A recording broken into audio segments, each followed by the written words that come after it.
compute or computation requirements for AI applications are increasing by 10x every 18 months. And why is that? Well, because of this. There's a scaling issue with regards to AI. AI is an incredibly demanding but fast growing industry. For example, last year we saw the launch of Chat GPT-4, and within 2 months it achieved 100 million users, which is faster than any other application that we've seen in the last few years. Now you can see the projected hardware spend in AI going up to $1.7 trillion by 2030. $1.7 trillion is pretty much the size of the entire crypto market cap during the last bull market, which was around $2 trillion.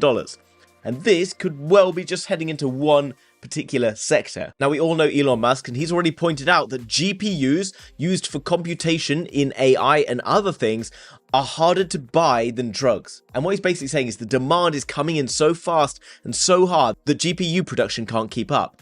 But there is one way in which it can keep up, and crypto and the blockchain is going to potentially be the savior here. Now, effectively, there's two ways in which this can work. An AI company, or someone who basically is demanding a GPU usage, traditionally has gone through a single instancing, okay, where they've gone to the likes of Amazon or Google, who've been able to provide them with GPU power, but just through one center. However, now through the blockchain, and the introduction of blockchain technology in this space, we can now start to use something called clustering, which you can see from this image means that you can get GPU power distributed from a variety of different sources.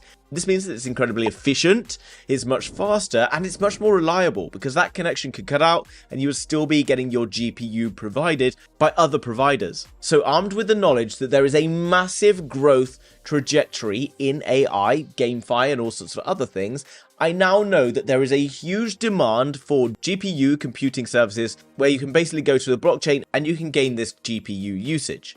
Now, the benefit of doing it through the blockchain is, one, it is significantly cheaper than it is going through the traditional cloud services, because you can get a variety of nodes from around the world that can feed into the system, running at much lower costs and becoming much more efficient, where they're able to use more like 100% of their GPU power rather than the traditional methods where sometimes they might be left with 90% availability or 10% or whatever on any given day. So that might be confusing, but let's make it very simple. In order to find a good quality crypto project that's going to do well, we need to know this.